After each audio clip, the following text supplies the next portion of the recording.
Bona tarda, benvingudes i benvinguts a la presentació del llibre Atrapados en el vacío, la depresión, a càrrec de l'autor Manuel Villegas, organitzat per la Junta de Govern del COP. A l'activitat intervendrà Manuel Villegas Besora, autor del llibre, i Elia Quiñones, qui l'entrevistarà. Abans de començar, us recordem que aquesta activitat serà gravada i tindrà una durada d'1 hora i mitja, amb una primera part de ponència i un espai final destinat al torn de preguntes. Per realitzar les intervencions, el públic presencial haurà d'utilitzar un micròfon de mà per intervenir. Al públic online podeu fer-nos arribar les vostres consultes a través del xat i nosaltres les llegirem en veu alta. És molt important que les adreceu al Departament Formació del COP. Primer donarem pas a les preguntes del públic presencial i seguidament a les del públic online. Us informem que la sessió serà gravada i que l'organitzador prohibeix expressament el registre audiovisual i la posterior difusió o exhibició de la imatge en qualsevol suport, ja sigui material o electrònic. Així doncs, iniciem l'activitat. Quan vulguis, Cèlia, pots començar. Moltes gràcies. Bueno, muchas gracias a los que habéis venido aquí presencialmente, que veo caras conocidas, me hace mucha ilusión. Voy a presentar a Manuel Villegas y a su libro Atrapados en el vacío. Aunque bueno, Manuel Villegas poca presentación necesita, pero para la gente que nos ve desde internet, pues puede ser que no te conozcan, ¿no? Algún despistado hay que no te conoce.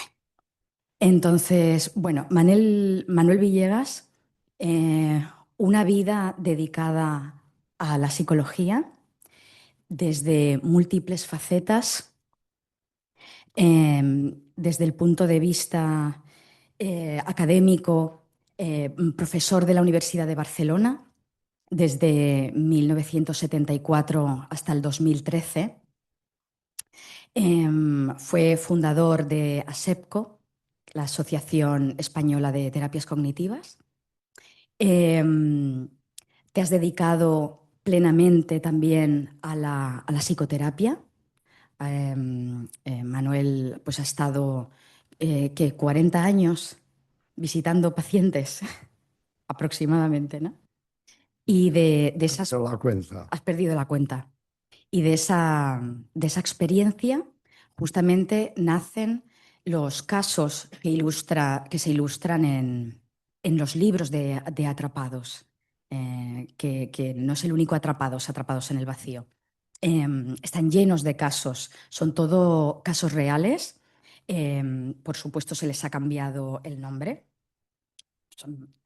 por privacidad, pero son casos absolutamente reales. Bueno,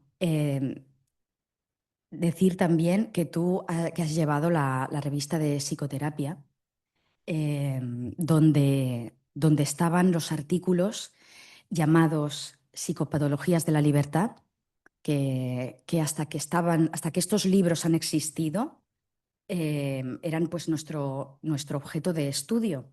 Los estudiantes de psicología pues no teníamos más remedio que, si queríamos estudiar la teoría del desarrollo moral, pues el único soporte del que disponíamos era o escucharte en vivo, cual Sócrates fueras tú, o leer los artículos de la revista de psicoterapia.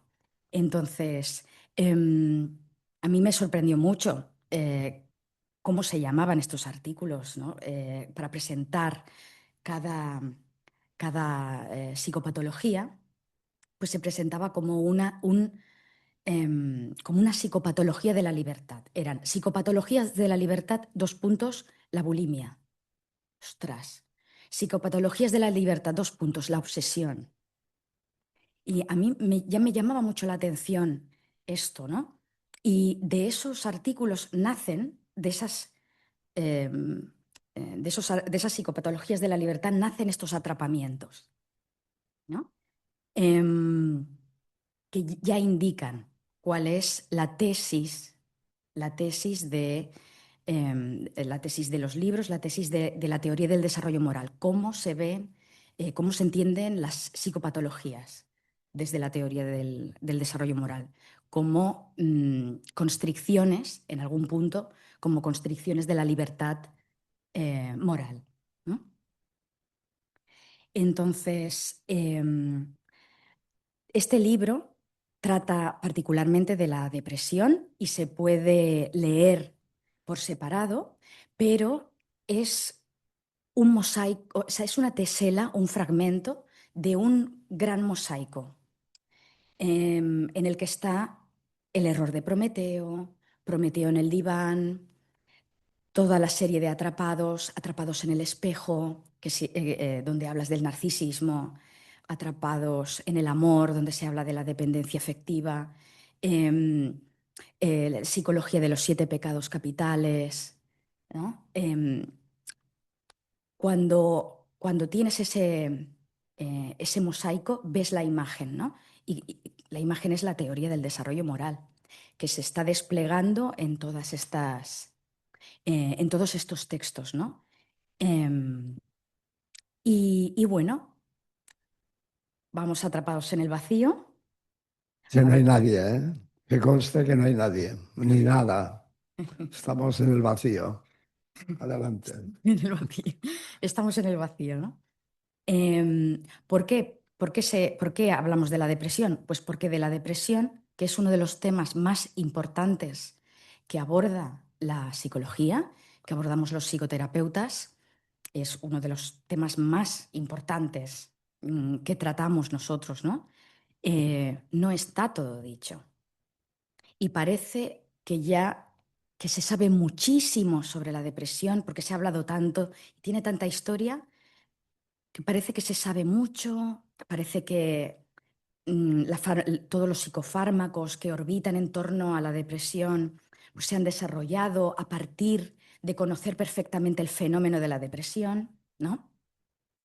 Y nosotros venimos a decir pues que no está todo dicho y que no es un conocimiento estanco, que es dinámico y que es polémico y que hay polémicas en curso, que no estamos todos de acuerdo. Y de esto también vamos a hablar y vamos a decir desde la teoría del desarrollo moral qué nos parece cómo se está abordando el tema de la depresión en la salud pública. Entonces, bueno, Manel, te doy paso. ¿Nos puedes hablar, como siempre? Todos tus estudiantes lo sabemos. Lo importante es que es la etimología, el origen de las palabras, lo que nos dicen las palabras. Qué importantes son las palabras para la psicoterapia del desarrollo moral, puesto que la psicoterapia es la cura de la psique por la psique. Entonces, la palabra es nuestra arma, es nuestra arma, eh, arma para el bien, nuestra herramienta, si no queréis metáforas bélicas. Entonces, Manel, ¿nos puedes hablar un poco de la etimología de la depresión, de un poquito de la historia, de la conceptualización de la depresión y de su campo semántico?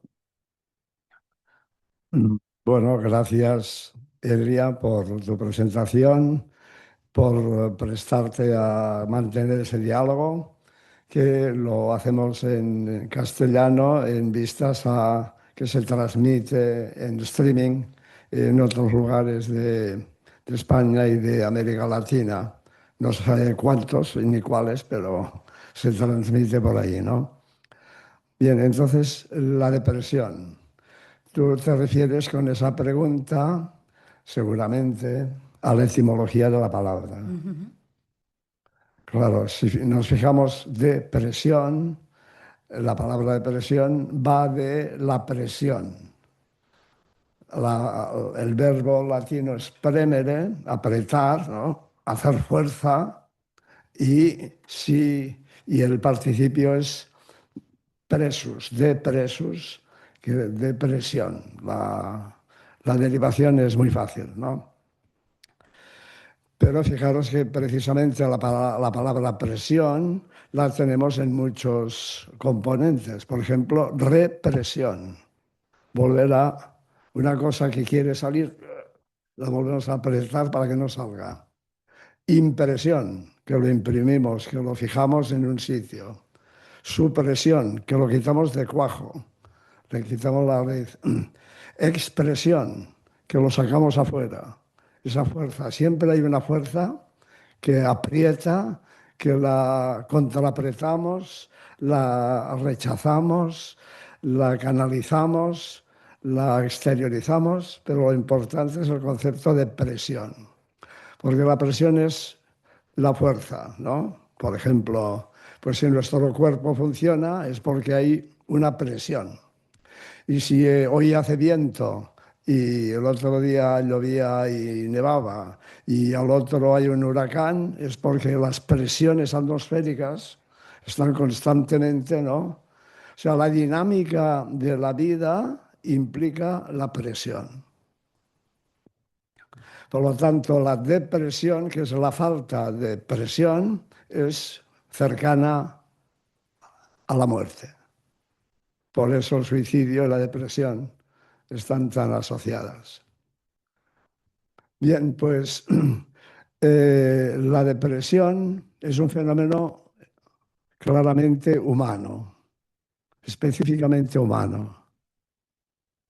Y en ese sentido no basta con la mirada, diríamos, galénica o hipocrática de la medicina, que mira qué pasa en el cerebro. Pero si miramos lo que pasa en el cerebro y no miramos lo que pasa alrededor, pues no se sabe por qué pasa lo que pasa en el cerebro, ¿no? Entonces, la mirada hay que ampliarla, hay que salir de la caja negra, que ahora ya no es negra porque está iluminada por miles de imágenes y de rayos que la hacen transparente casi, ¿no? Sino que hay que mirar alrededor, porque es un organismo que reacciona al ambiente alrededor. Esa sería también una tesis conductista, o sea que no hay nada de extraño en eso. Aunque el conductismo, en la época de Skinner, como sabía muy poco de, no él, sino nadie sabía en aquella época mucho del cerebro, pues le llamaba la caja negra. Antes había sido vacía, o sea, no había nada. Luego ya vacía no iba bien y la pusieron negra, no se ve. Hay algo allí, pero no se ve. Ahora se ve mucho, pero eso, al mirar adentro nos olvidamos de mirar afuera. ¿Y qué es lo que está fuera? Fuera está el mundo, que precisamente existir, por eso nuestra mirada es existencial, existir es estar fuera. Ex significa fuera, ¿no? Y existir significa estar. Sistere, asistencia, insistencia, consistencia, resistencia. Todo es estar enfrente, estar delante, estar detrás. Bien, pues está fuera, en el mundo. Y entonces esa interacción entre nuestro organismo y el mundo da lugar a la creación de un mundo simbólico, que es el mundo donde nos proyectamos y donde esperamos que haya algo que no esté vacío. Porque si está vacío, pues ¿de qué nos alimentamos? Si no hay nada. Por eso el vacío, cuando me planteo en el libro ¿y qué es el vacío? Pues el vacío no es un espacio, sino que es una ausencia. Porque este espacio es el mismo tanto si está lleno como vacío, físicamente hablando. Como el planeta Tierra es igual, si está poblado, si no está, si nos cargamos con el CO2, nos cargamos la atmósfera, le da igual al planeta Tierra. Mirad el universo, cuántos trillones de planetas, de asteroides, de piedras por ahí, y no les importa nada lo que pase, porque no pasa nada, no sucede nada. Hay cosas, pero no existen. Entonces nosotros si existimos es porque establecemos una relación de interés,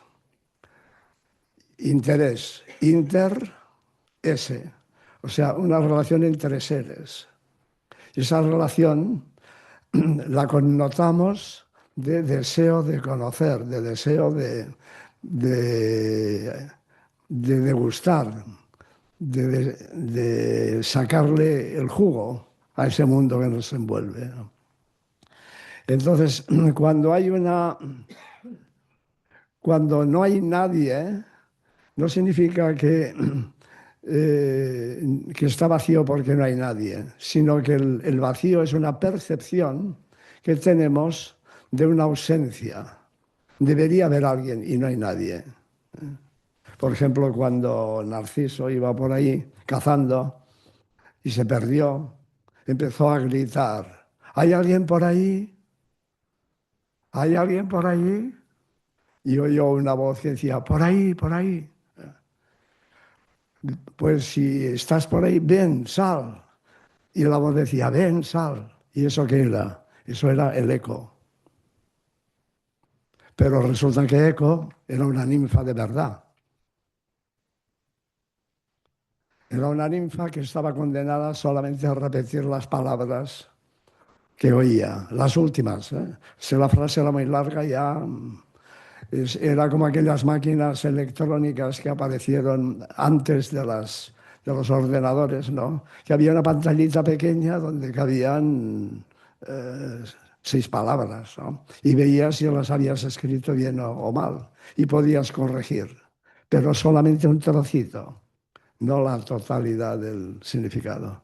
Entonces, ese vacío es, es depresivo en el sentido en que el vital, que por ejemplo dirían los filósofos franceses, ese espíritu de interactuar con el mundo, se deprime porque no hay otro ser con el cual establecer una relación. Inter es un interés. Es decir, que existir es existir para alguien, en la mirada de otro. Ah, eso es distinto. Mm. Porque si es existir para alguien, entonces quiere decir que cuando no está el alguien, eso ya le pasa al depresivo, que cuando este alguien no está, se deprime, ¿no? Es el nido vacío, por ejemplo. Ah, vacío, nido vacío. O sea, no hay alguien que debería estar. Como si uno, por ejemplo, en un momento determinado tiene una crisis de fe. ¿Qué significa eso? Pues que hay alguien que debería estar, que en ese caso es Dios, y no está. Fíjate que, por ejemplo, ya Jesucristo en la cruz dice, Dios mío, ¿por qué me has abandonado? En aquel momento nos sentimos solos, porque no hay nadie. Aquí en el libro hay una referencia a una leyenda de tribus del África que son nómadas y que pasan por el desierto. Y explica que cuando hay sequías tremendas, ¿no? Pues empiezan a andar en busca de agua y no van encontrando agua porque los pozos están secos, los manantiales no manan y entonces se van muriendo las ovejas, las cabras, los niños, las mujeres, algunos hombres, algunos camellos y al final queda un hombre con un camello en el desierto. Se muere el camello y se muere el hombre. Dice, a veces se encuentra debajo de un árbol seco un esqueleto de camello y otro de hombre, ¿no? Que habían llegado hasta allí buscando agua y no había agua, no había nada, ¿no? Entonces, eso es la sensación de ese vacío, es la percepción de la ausencia de algo por lo cual interesarse, es decir, por lo cual establecer una relación. O sea, es algo significativo. Significativo que yo le dé un significado, claro. Claro. La ausencia es lo falto de esencia. Absencia, abesencia, falta de esencia, no hay ente. También me hace, bueno, recogiendo la idea del desierto, como si de Dune se tratara, este libro empieza en el desierto. ¿Y Sí. con quién? Pues con los monjes del siglo IV, que se retiraban al desierto y ellos experimentaban lo que llamaban el demonio del mediodía.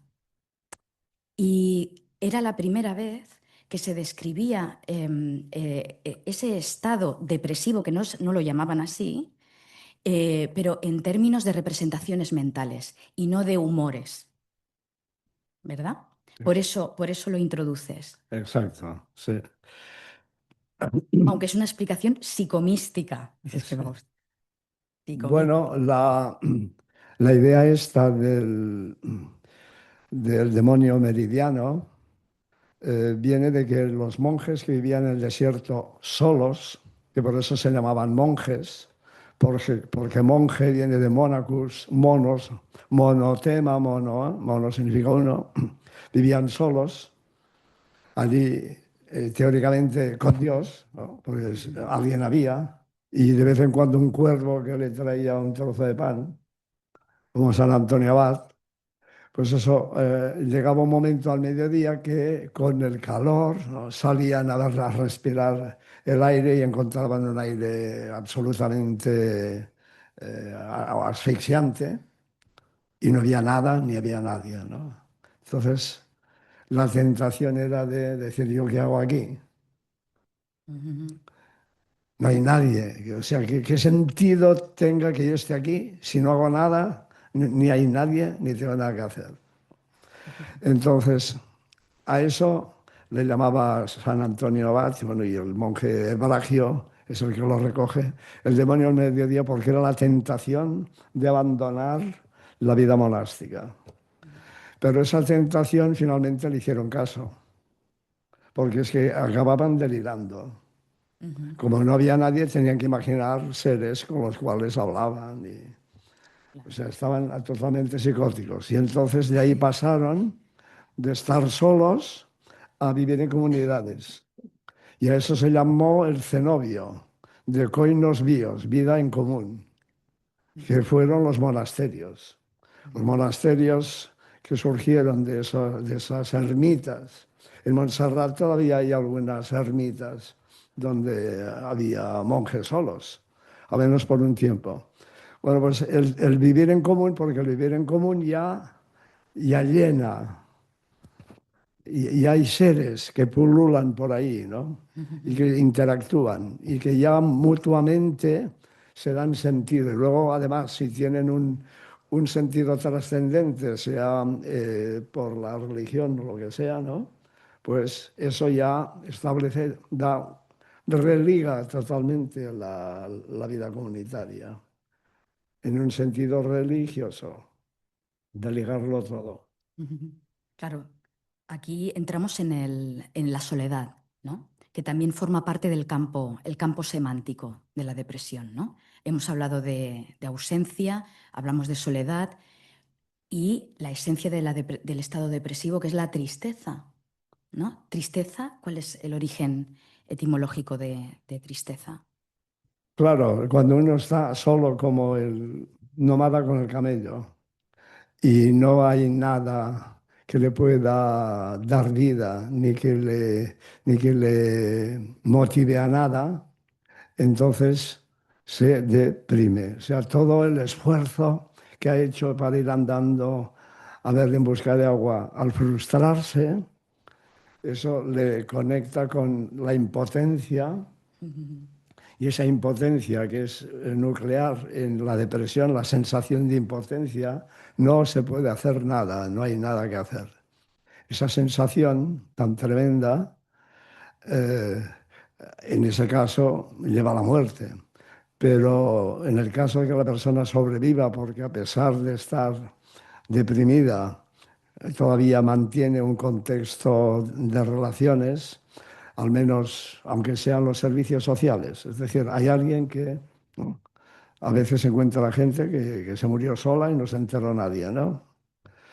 Bueno, pues esta persona que se encuentra sola, se encuentra vacía, eso lo vive con una emoción.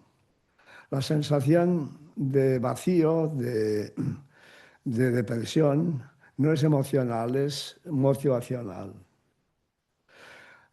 porque no hay movimiento. La sensación, la emoción que acompaña a esta sensación es la tristeza. La tristeza significa que, si os fijáis la palabra trigo, ¿no? Pues tiene que ver con la tristeza. ¿Y qué tiene que ver el trigo con la tristeza? Pues que el trigo, para poderse comer, hay que triturarlo. El verbo es el verbo tero, cuyo participio tritum significa triturado. Igual que se tritura el trigo, se tritura la aceituna para hacer aceite, se tritura la uva, o sea, se destruye, se despelleja, y todo lo que sobra, las cascarillas y todo eso, se aventa. ¿Y qué queda? La harina. Y eso se puede comer. O sea que la tristeza es muy importante por el factor, diríamos, terapéutico que conlleva, que es que permite llegar a tocar el fondo del fondo, a sacar la esencia y desde ahí regenerar, porque todo eso ya es alimento. Ahora, si la tristeza se cronifica, no facilita el curso, diríamos, del duelo, el curso del fracaso, el curso de la frustración, el curso de la derrota. Si todo eso, esos días mismos, que es el Ramadán, en Gaza han empezado allí a montar cosas para celebrar el Ramadán, ¿no? Y están con la ciudad destruida. Porque si aquí la gente se deja entristecer sin sacar de la tristeza la fuerza que tiene, como el llanto, ¿no? El llanto tiene esta capacidad regeneradora. Y en ese sentido, la depresión es una experiencia universal que se da en todos los pueblos, en todos los países, en todas las civilizaciones, en toda la historia e incluso la prehistoria. Sobre la prehistoria, si quieres un detalle. No es que los haya conocido, porque no he tenido no me lo contaron a mí, no. Sí. No han venido a terapia ningún neandertal, pero quedan, igual que quedan de los pacientes, quedan textos, ¿eh? Los neandertales no escribían, pero los neandertales ya conocían el fuego, por tanto quedan ahí carbonizadas cosas.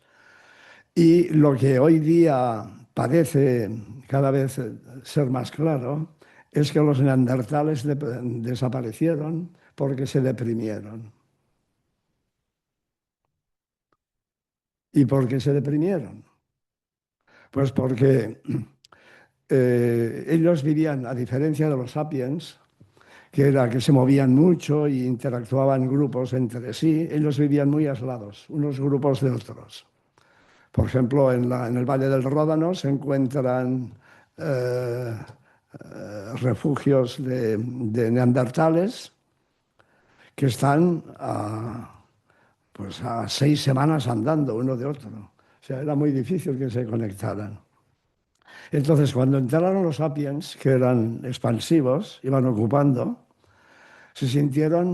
hubo un choque de civilizaciones, podríamos decir, ¿no? Un choque simbólico, que hay un capítulo dedicado al vacío simbólico. O sea que su mundo, tal como lo tenían representado, no podía competir, aunque no lucharan directamente, con el mundo del sapiens.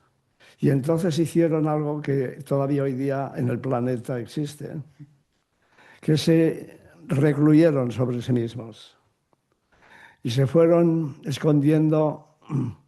Por ejemplo, existe todavía en el Amazonas y algunas selvas del Pacífico y tal, grupos pequeños, salvajes, que no han tenido contacto con la civilización.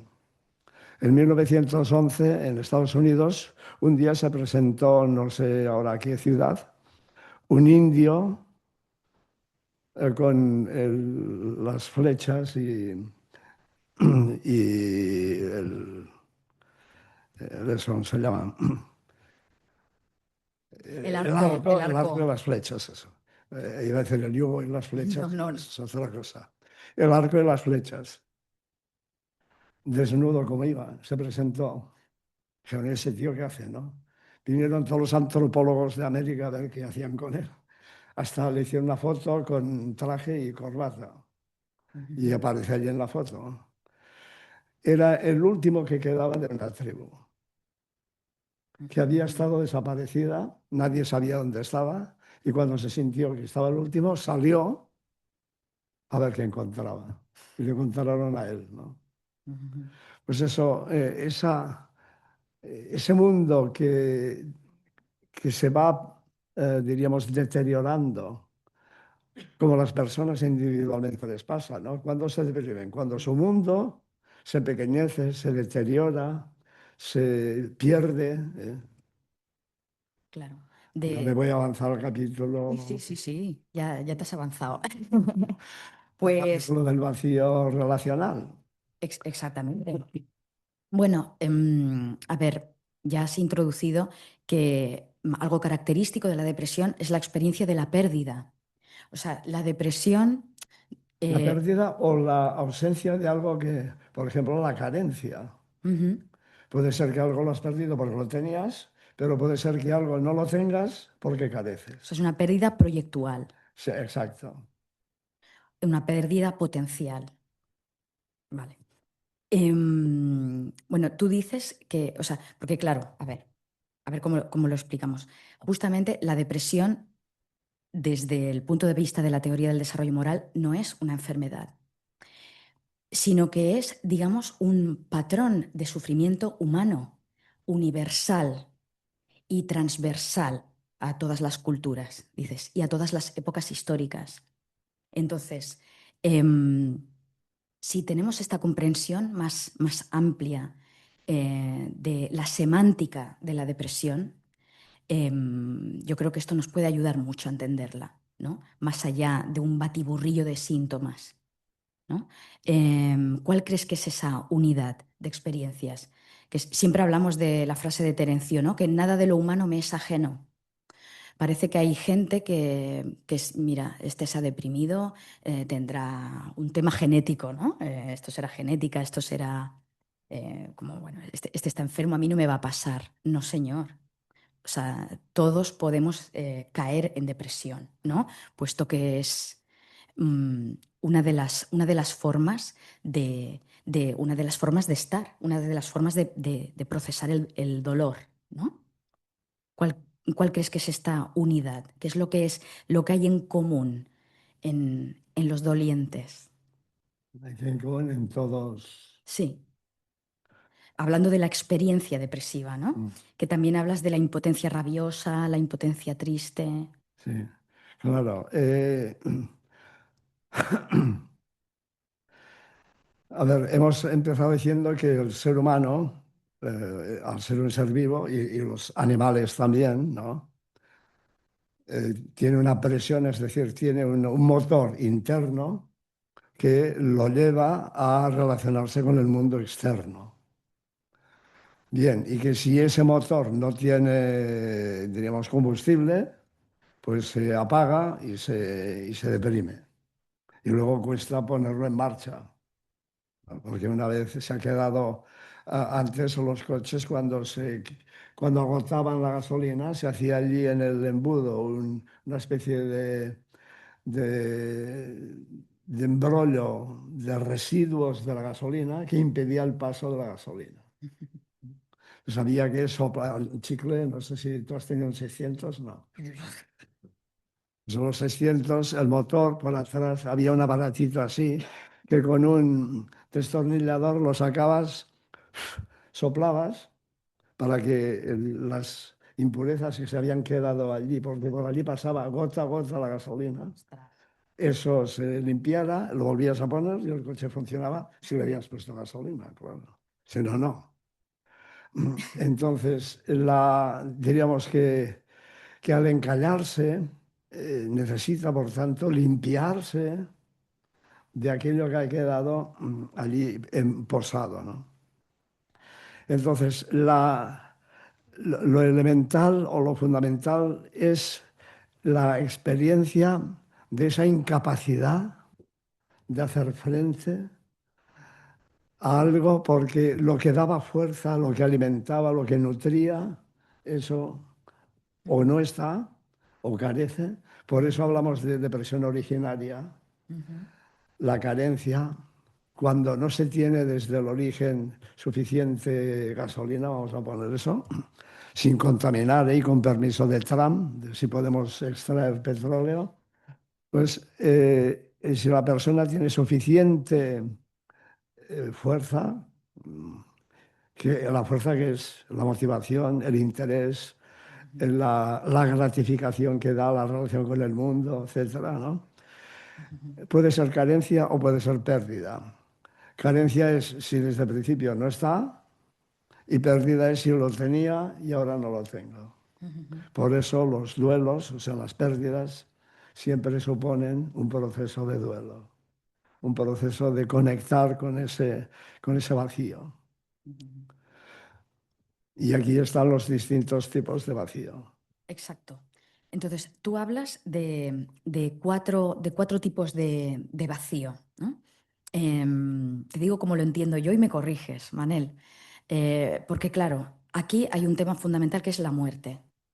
Entonces, la muerte es el horizonte, es el límite, es el tope de la vida que da sentido a todos los proyectos, porque si no existiera ese límite, si fuéramos vampiros y no hubiera un fin, ¿qué sentido tendría nuestra vida? ¿Cómo podríamos proyectarnos? ¿Cómo podríamos construir planes y programas? ¿No? ¿Cómo podríamos hacer esto? Entonces, digamos que todos los seres humanos tenemos una idea de proyección existencial, de dirección, y por lo tanto a la que hay que dotar de sentido. Porque, claro, desde el punto de vista existencialista, que es la filosofía que sustenta la teoría del desarrollo moral, la vida no tiene un sentido predeterminado. Entonces, la vida en sí no tiene sentido. Empezamos por aquí. Pero sí tiene sentido el que nosotros le demos. O sea, nosotros tenemos la posibilidad de darle sentido. Que la vida no sea una sucesión de horas, ¿no? Una sucesión de días, una sucesión de horas. Habitualmente no tenemos esta sensación, sino que percibimos nuestra vida como un camino hacia algún sitio. Entonces, ahí es donde yo enmarco tus vacíos. Em, ¿Dónde puede caer este sistema? ¿Dónde puede fracturarse esa idea de sentido? ¿No? Entonces tú hablas del vacío ontológico, el existencial, el simbólico y relacional, ¿no? El vacío ontológico, ontos, viene la etimología es griega, ¿no? Viene del ser. Entonces, cuando lo que está comprometido es el ser, que ahí hablas del déficit ontológico originario, o sea, personas que no han sido validadas en su ser, ¿no? O sea, esa duda de yo qué hago aquí, yo por qué existo, por qué he nacido. O sea, hay personas que dudan de su legitimidad ontológica, de su legitimidad de estar en este mundo y ser usufructuarios, digamos, de la vida, ¿no? Se duda de esto. También se puede dudar de yo soy mm, digno de ser amado, soy querible o no. Que, escuché a un director de cine, decir, creo que era Haneke, decir, no puede vivir lo que no puede ser amado. ¿No? Como si no puede mantenerse en la existencia lo que no puede ser amado. O sea, entonces, bueno, ese vacío ontológico, yo haría la pregunta, ¿desde dónde? En cuanto al viaje, ¿no? Des- ¿Quién es el que hace el viaje? ¿No? En cuanto al vacío existencial, lo que estaría comprometido es hacia dónde, hacia dónde voy, ¿no? ¿Cuál es mi destino? ¿Por qué? ¿Por qué? O sea, ¿hacia dónde voy cada día cuando me despierto? ¿Hacia dónde voy? ¿No? El vacío simbólico tiene que ver con las creencias y con las creencias que sustentan em, ese sentido. ¿Por qué? ¿Por qué me despierto cada día? ¿No? Y el vacío relacional tiene que ver con el con quién viajo y por quién voy a vivir, ¿no? A lo mejor, bueno, me salen ramalazos poéticos, lo siento, pero bueno, tú me corriges, Manel. Bueno, qué nos dices de estos cuatro vacíos? Bueno, claro, el tema de la muerte como fin de la vida, porque no podríamos hablar de vida si no habláramos de muerte, no podemos hablar de muerte si no hablamos de vida. Los astros no nacen ni mueren, se forman y se destruyen, pero no nacen. Nacer es un concepto organísmico del organismo que nace. Heidegger decía Sein zum Tode, o sea, el ser para la muerte. Y Simone de Beauvoir, cuando era joven, era muy revolucionaria y dijo, hombre, eso es muy pesimista, no, no puede ser, ¿no? Y dijo, el ser para la vida, estupendo, ¿no? Pero claro, esa vida también se acaba. O sea, lo que hace que nosotros le busquemos sentido a la vida justamente es el hecho de que tiene un inicio y un final. Es decir, coge una estructura narrativa, una estructura histórica. Es una historia. Cada vida es una historia, es un mundo. Por eso cuando viene un paciente, pues hacemos la historia de vida. Entonces, la cosa sería tal vez no decir el ser para la muerte, ni el ser para la vida, sino el ser frente a la muerte. El ser que se hace consciente del final. Por tanto, si hay un final, hay un camino. Si hay un final, hay un destino. Si hay un final, ¿qué le ha pasado? ¿Se le acaba la pila o qué? Si hay un final, hay un destino. Y si hay un final, hay hay un sentido. Claro, entonces ahí tenemos, por una parte, el inicio, que es donde planteamos el primer sentido de vacío, cuando uno no se siente, como tú decías muy bien, legitimado para existir. ¿Qué significa sentirse legitimado para existir? Pues que si ponemos una metáfora, es como si alguien llegara a este mundo con papeles en regla, soy fulano de tal, tal, tal, tal, tal, con derecho a ocupar un lugar en el mundo, y otro llegara a este mundo en patera, sin papeles. No es nadie, no tiene lugar en este espacio, ¿no? Entonces hay muchas personas, por ejemplo, que cuando están en terapia dicen, yo no debería haber nacido, a mí me tenían que haber echado por el váter cuando nací, yo qué hago aquí, yo no soy nadie, Nací para servir. nací para servir. Bueno, eso todavía es algo, ¿no? Debería de haber sido niño o debería de haber sido niña, como le También pasa a Paul Williams. Sí, Mm, sí, sí. O sea, no es reconocido por el otro, por la mirada del otro, porque cuando llegamos el mundo ya está lleno, pero para nosotros está vacío. ¿No? No conocemos a nadie, decimos, hola, ¿qué tal? O sea, cuando el niño lo llevan con el cochecito y entra en el ascensor y dicen, ¡ay, qué niño tan bonito! Conta Dios, maco. El niño no contesta, contesta a su mamá, ¿no? Que es la que le conoce, la que le reconoce. Entonces, esas personas que en su infancia han padecido esa carencia de reconocimiento, ujú. que es importantísimo porque es la validación del ser, es el sello de La carta autenticidad. de naturaleza. ¿El qué? La carta de La naturaleza. carta de naturaleza, eso es. De naturaleza, o sea, que es un ser natural. Natural significa que ha nacido, natus, de nacer, ¿no? Ha nacido. Pues ese reconocimiento es lo que le da legitimidad para ir relacionándose con el mundo y para ir llenando ese mundo de significado.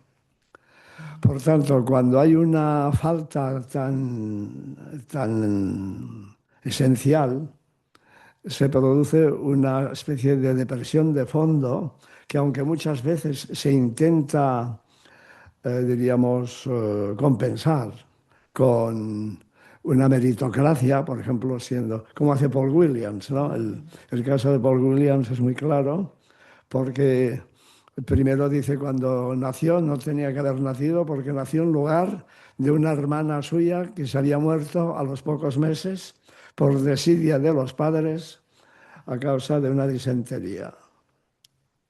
Entonces tuvieron un hijo que tenía que ser el sustituto de la hija muerta, pero nació un chico y no una chica.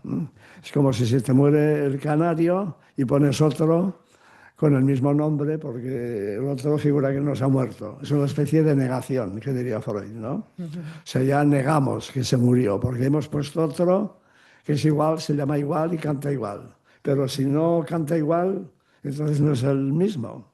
Y ahí aparece, ya se deslegitima al segundo canario. Tiene una entidad postiza. Eso, impostada. Impostora. Claro, pues entonces ese bebé, él no lo sabe, pero está recibiendo un no reconocimiento, una especie como de... Y eso, si vamos más allá de la teoría del apego, eso tiene un sentido muy importante porque el reconocimiento de la validación, el amor es uno de los instrumentos de validar. El cuidado es uno de los instrumentos de validar, pero no nos confundamos. Como decía una paciente, no se confunda, ¿eh? No nos confundamos. El reconocimiento se puede hacer a través del amor, del cuidado, de la atención, etc. Pero lo importante de eso es que eso es reconocido. O sea, que el sujeto saca la conclusión implícita de que él tiene un sentido. Claro. Entonces, ese es el sentido originario, es la validación del ser.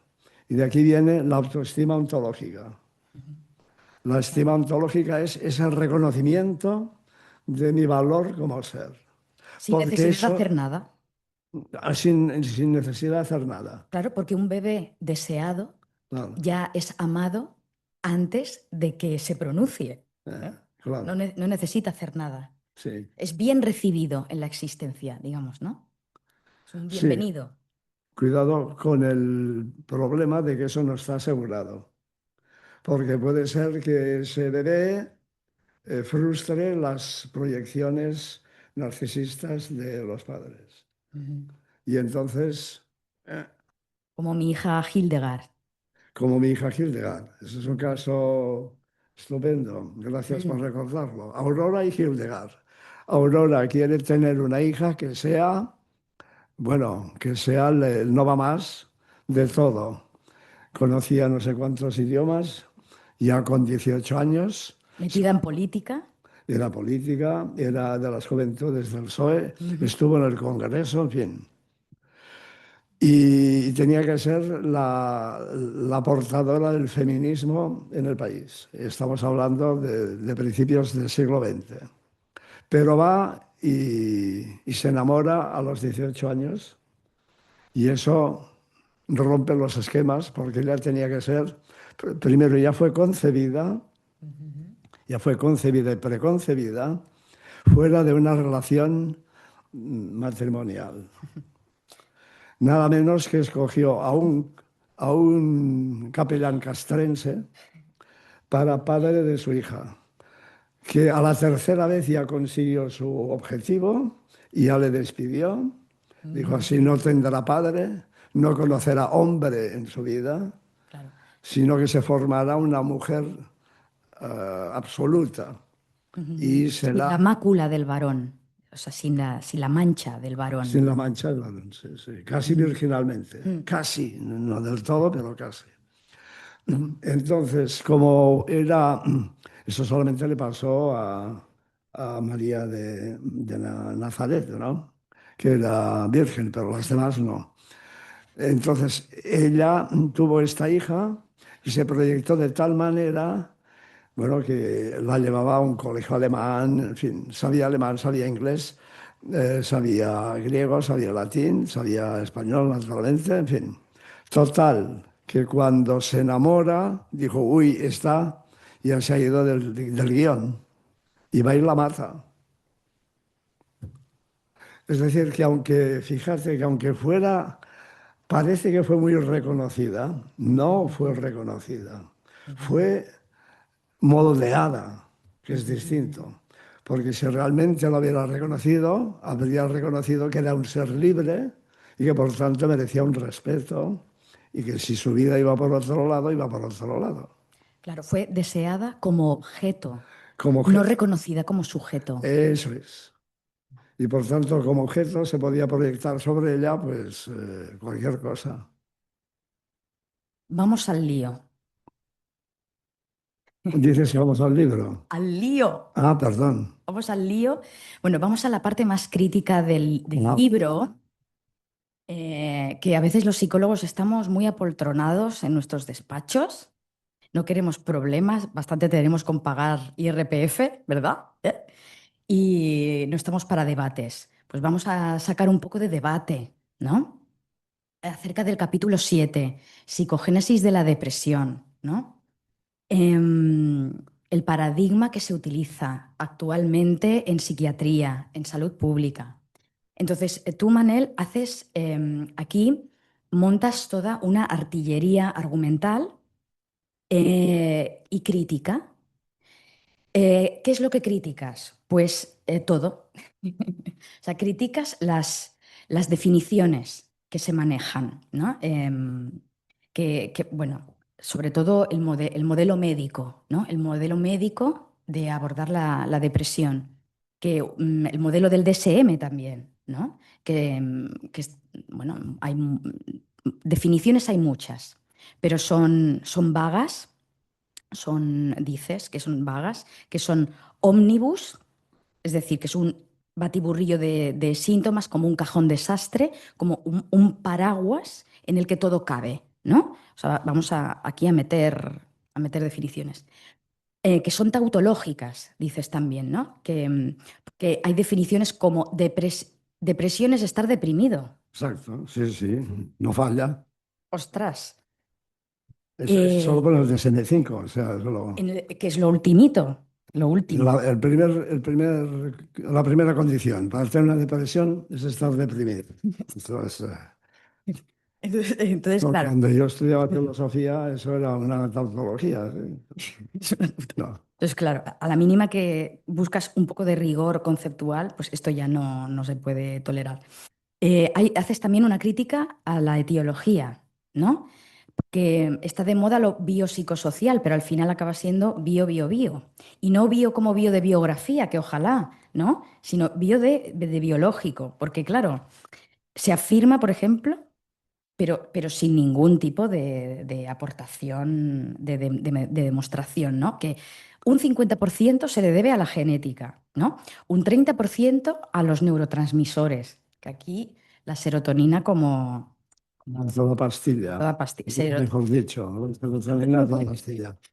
Entonces, claro, para los psicólogos, ¿qué nos queda? Pues sí, entre 50 genética, 30 hacemos Neurotransmisores. neurotransmisor. Entonces, pues nada, El nos queda un ambiente. 20 para los psicólogos, ¿no? Entonces, haces una crítica también. Bueno, ya conocéis, ¿no? La teoría mayoritaria del origen de la depresión como un déficit de serotonina en el espacio intersticial. Entonces, por lo tanto, de ahí vienen los inhibidores selectivos de recaptación de serotonina, Entonces, claro, tú criticas este modelo porque, claro, nosotros no negamos que haya una concomitancia fisiológica. claro, al ser humano le pasan cosas y su cuerpo reacciona.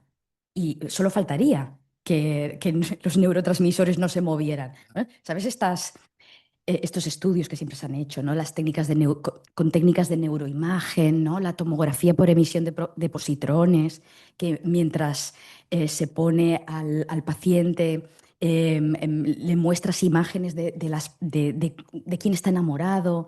Entonces, resulta que se iluminan, ¿no? La sangre se va a unos lóbulos frente a otros, ¿no? Bueno, todo esto, o sea, que haya una correspondencia. Ya está. Nada, te robo.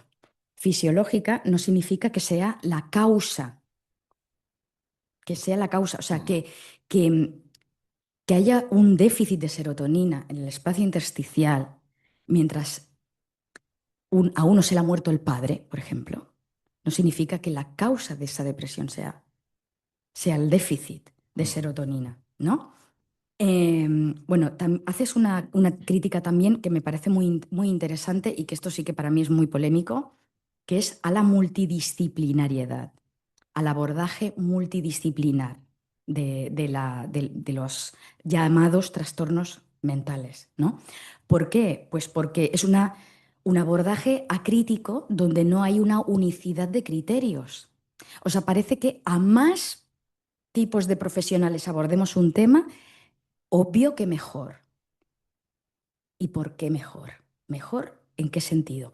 La confusión en la que nos encontramos siempre de, bueno, que los psicofármacos son complementarios con la psicoterapia. Ya, pero ¿de qué manera? ¿Complementarios? ¿Son complementarios? ¿De qué forma? ¿Quién complementa a quién? ¿A quién atribuimos la agencia del cambio? ¿Es el medicamento? Este es el razonamiento, tú corrígeme, Manel. ¿Es el medicamento el que realiza verdaderamente el cambio y mientras tanto la psicoterapia acompaña a la persona mientras el psicofármaco hace su efecto? ¿O es al revés? El agente del cambio es la psicoterapia y mientras tanto para aliviar los síntomas está el fármaco, ¿no? O sea, bueno, ya me dirás, ¿no? Hay que tener en cuenta los efectos secundarios de la medicación, ¿no? Porque todo lo que alivia adormece, ¿no? Entonces, ese adormecimiento es favorable para una persona que tiene que transitar el dolor. Es positivo que anestesiemos ese dolor cuando estamos negando de alguna manera el poder transformador del dolor. Lo estamos tratando como un rasgo molesto, ¿no? O sea, es como matar al mensajero, diría yo, ¿no? Porque si el dolor existe, es para avisar, es para alertar de un daño, ¿no? Entonces, tapar esa alarma, ¿qué implicaría, ¿no? ¿Qué implica? Pues claro, todo esto, pues de alguna manera habrá que hablarlo, ¿no? También haces una crítica. Bueno, hay una frase que me gusta mucho, dices, el fármaco como coartada de una sociedad patógena. O sea, que a veces es la propia sociedad y sus procesos, ¿no? Y lo difícil que es ser una persona normal, así de claro lo digo, ¿no? ¿Hay algo más difícil que ser una persona normal y adaptada a este sistema? Pregunto. La enfermedad, ¿no? Se ve como tolerado, un desvío tolerado por la sociedad, ¿no? Em, que bueno, se transforma en enfermedad, se transforma en una demanda al centro de salud y ya estamos en el sistema. O sea, esto es una anomalía y por lo tanto la anomalía lo que está torcido, ¿no? Los renglones torcidos de Dios, ¿te acuerdas de esta novela? Los renglones torcidos de Dios eran los pacientes psiquiátricos en esta novela. Em, lo torcido, pues hay que reconducirlo, ¿no? Entonces, bueno, claro, aquí haces también una crítica a los parámetros de lo normal, ¿no? También haces una crítica a lo que yo llamo el cerebrocentrismo. O sea, ¿estamos tratando con cerebros o con personas? A ver, o sea, la persona es un cerebro en un bote, es una persona, el corazón en un bote es la persona es una... es que, en fin, porque claro, si la persona no... si es el cerebro el que manda, claro, es que no nos enteramos de las ideas filosóficas que esto entraña, ¿no? Porque es la idea en realidad del Deus ex machina, ¿verdad? Como si el cerebro fuera un homúnculo que está manejando los hilos, ¿no? Em, Sin que esto- te enteres. sin que te enteres. Sin que Y- te enteres tú, ¿eh? exacto, porque la crítica al fármaco en concreto, y no al fármaco que es la palabra, sino al fármaco, psicofármaco, es la irresponsabilidad que esto implica, porque es el fármaco el que va actuando, ¿no? Entonces parece que tú no haces nada, tú eres pasivo, ¿no?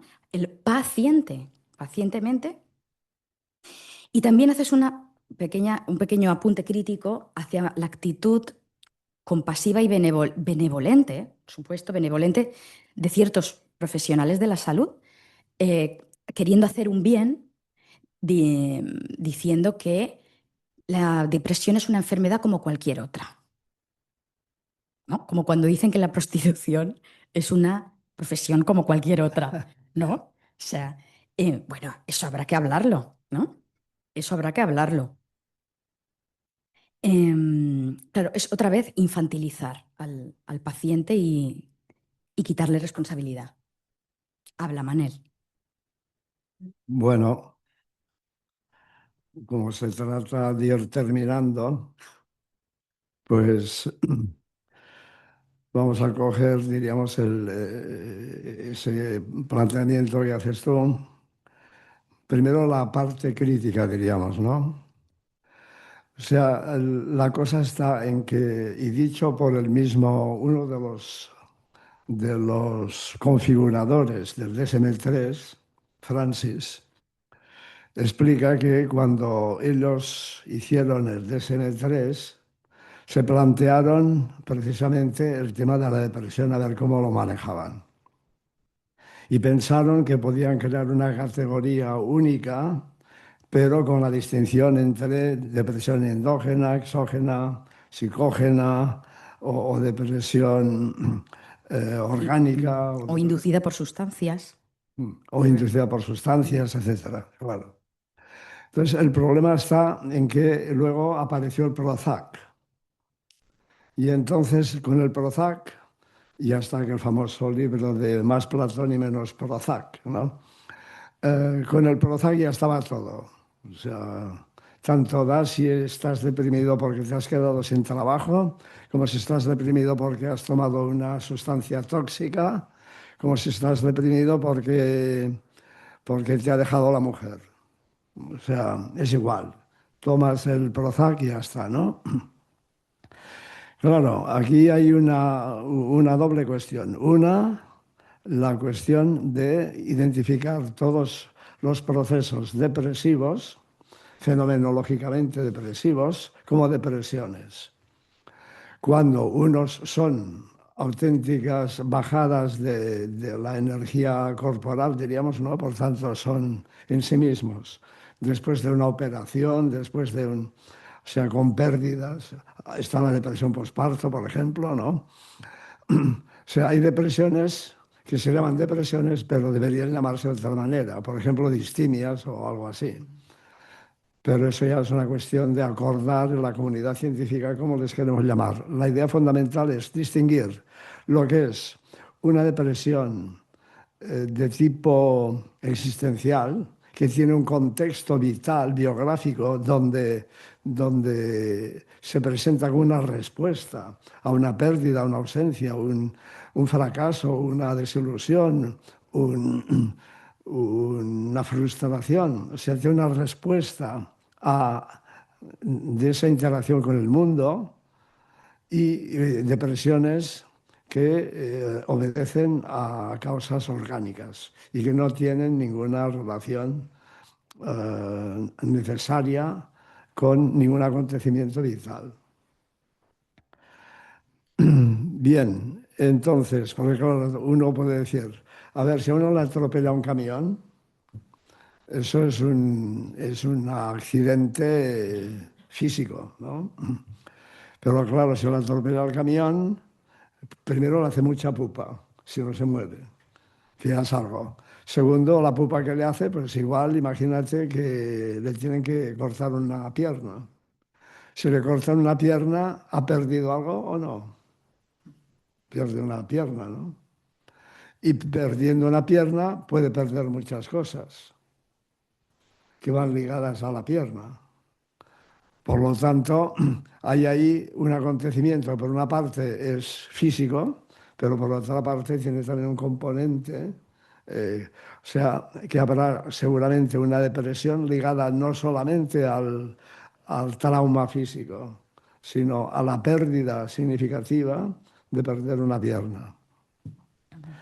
O sea, no es la pérdida de la pierna, es lo que significa para él haber Claro. perdido la pierna. Por ejemplo, hay un corredor de rallies que se quedó en un accidente, se quedó tetrapléjico, no, tetra no lo sé, pero bueno, que el hombre continúa corriendo con un coche adaptado. O sea, para él, diríamos, esa relación entre el deporte y la movilidad no se ha perdido o se ha recuperado, se ha reconstruido. Pero para otra persona eso se pierde y entonces a lo mejor empieza a beber, a alcoholizarse, a tal.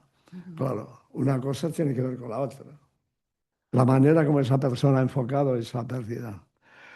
Y eso tiene que ver con lo de considerar a la persona que tiene un problema como paciente o como agente. Si se trata de una depresión, vamos a llamarlo para entendernos rápidamente, de carácter psicológico, existencial, si se trata de eso, lo fundamental es que deje de ser paciente para convertirse en agente. Porque en el momento en que te conviertes en agente ya no eres paciente. Ya dejas de ser víctima. Como decía una paciente, hacia el final de la terapia, lo primero que te tienes que quitar es ser víctima. Porque mientras eres víctima, estás en actitud pasiva. Mientras estás en actitud pasiva, no trituras suficientemente diríamos, la tristeza como para sacarle el jugo. Y ahí me viene, y con esa referencia voy a poner término a la intervención, ahí me viene una imagen de la famosa película que responde a un hecho histórico real, La Sociedad de la Nieve.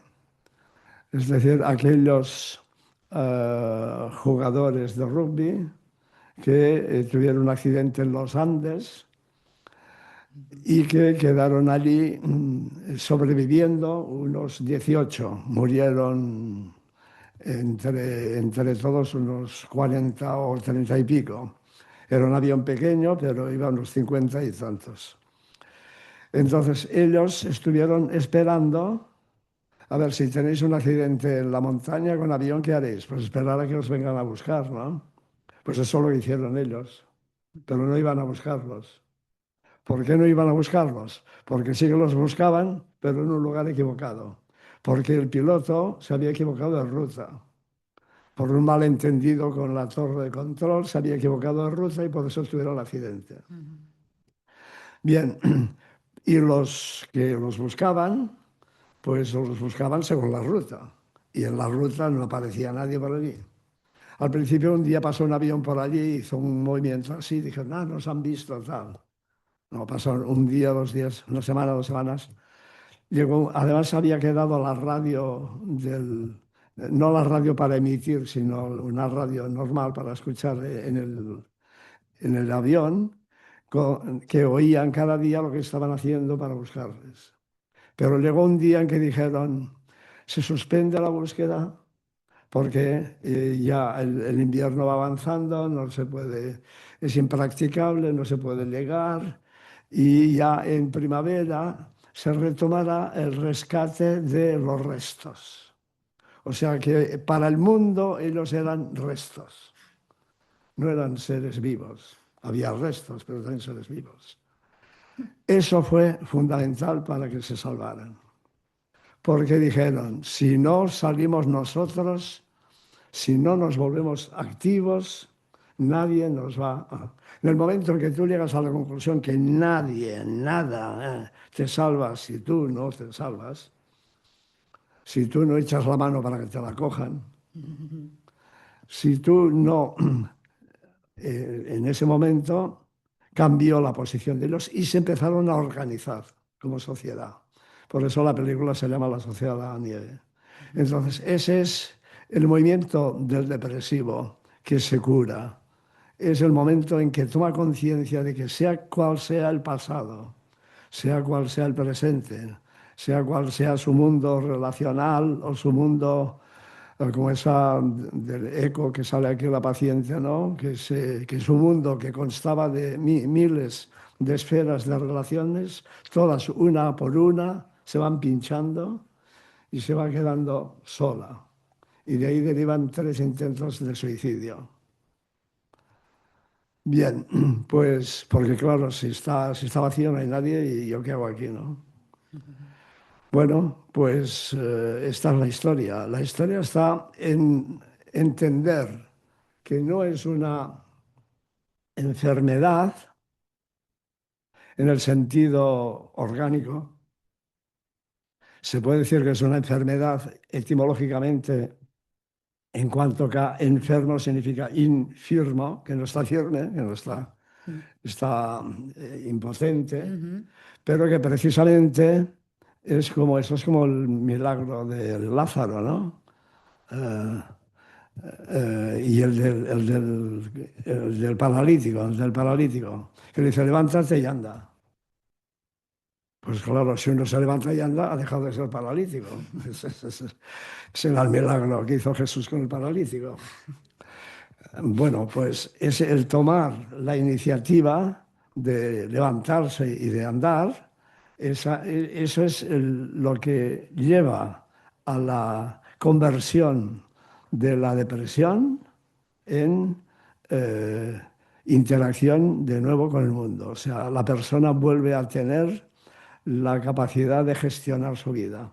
Por eso, en el final del desarrollo moral, siempre encontramos la autonomía. Es decir, la persona estará bien si es capaz de gestionarse a sí misma, sea cual sea su circunstancia. Pero estamos educados de una manera pasiva, victimal, que es la que nos lleva siempre cada vez más a necesitar más recursos. No es que faltan más recursos, faltan más profesores por aula. ¿Cuántos alumnos hay? 20, pues faltan 18 profesores por aula. Porque cada uno no sabe moverse, no sabe coger el lápiz, no sabe, o sea, estamos en lugar de generar sociedades resilientes, personas que se sustenten, estamos generando, pues eso, una especie de abandono, igual que nos estamos abandonando en la inteligencia artificial, nos abandonamos en el papá-estado. Eso independientemente de ideología política. Es decir, si no son unos, son otros. Esa idea de que el poder es un ejercicio de dominio sobre el ciudadano, en lugar de ser un servicio al ciudadano que puede. Que todos juntos y organizados, como la Sociedad de la Nieve, puede más. Pero no porque consideramos que no puede, porque si no puede, estamos deprimiendo a la sociedad, porque la depresión es impotencia. Entonces nosotros como psicoterapeutas, precisamente ese es nuestro papel, ¿no? Partir de que el paciente puede. Sí, sí. Y, Pero no diciéndole, como tú puedes, no, psicología positiva. Con frases de psicología positiva, ¿no? Tazas de Mr. Tú Wonder. puedes todo, pues no.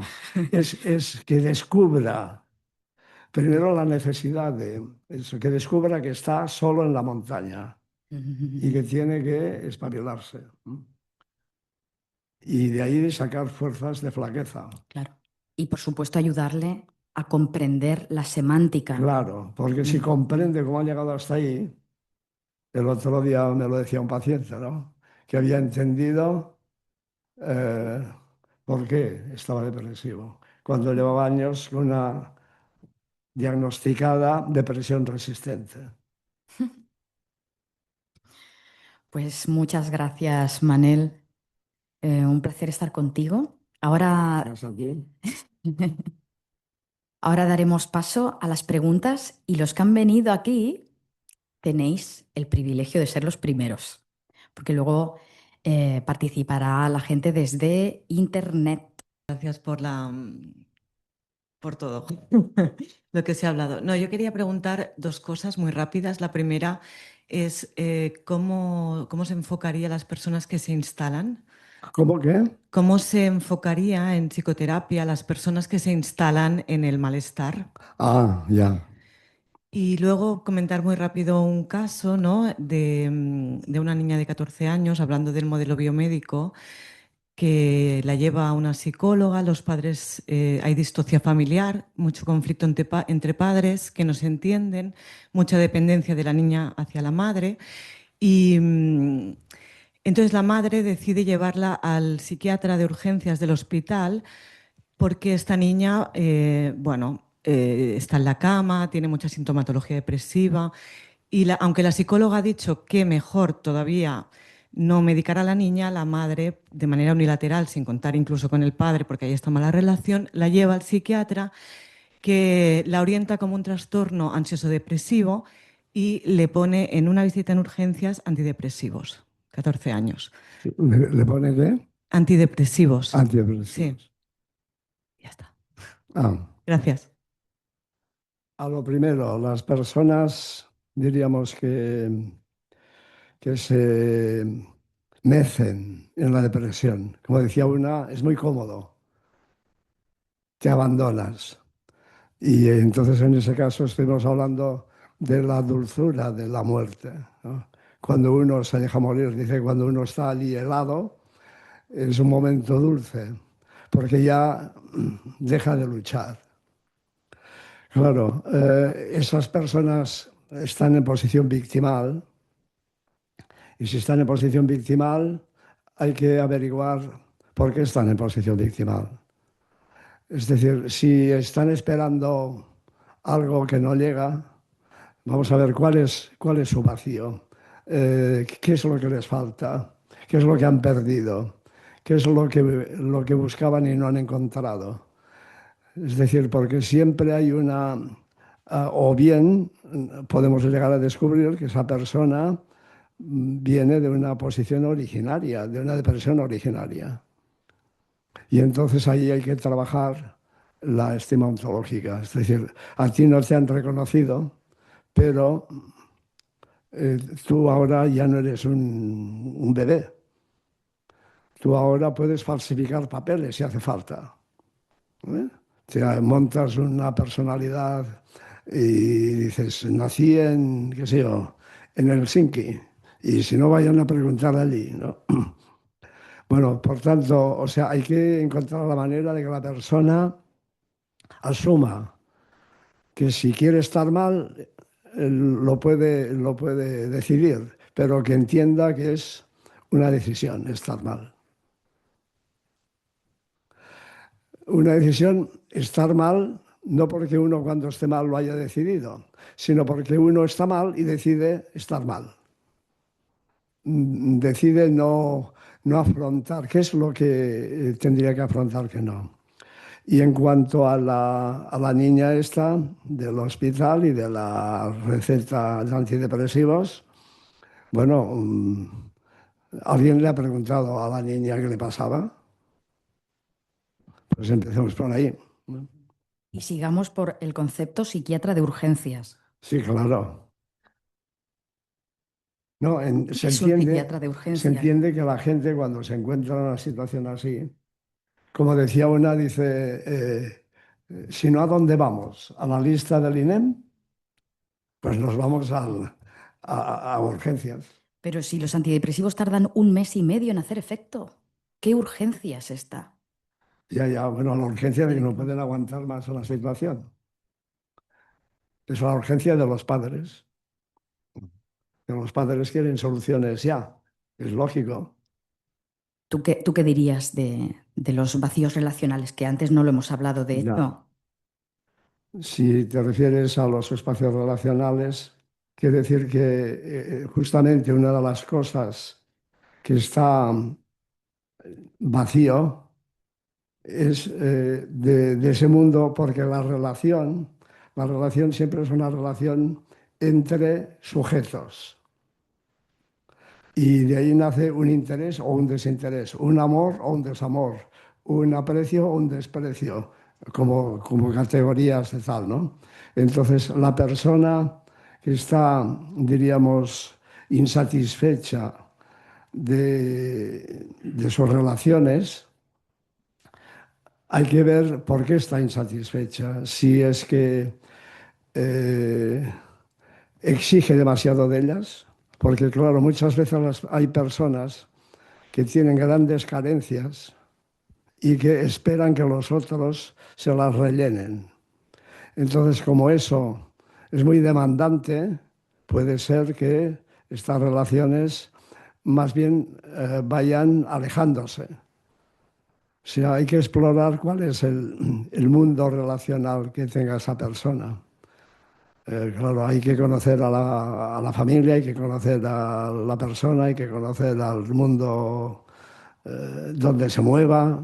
En fin, no sé ahora. Bueno, es que creo que ya tenemos que terminar y no quisiera tomar más tiempo ni a la organización ni a los asistentes, sea por vía presencial, que con eso evitan la ausencia, ¿no? Porque está la presencia, o sea, los que están conectados, aunque sea de manera electrónica, de manera que, por mi parte, agradecer vuestra atención y desearos buenas noches. Muchas gracias.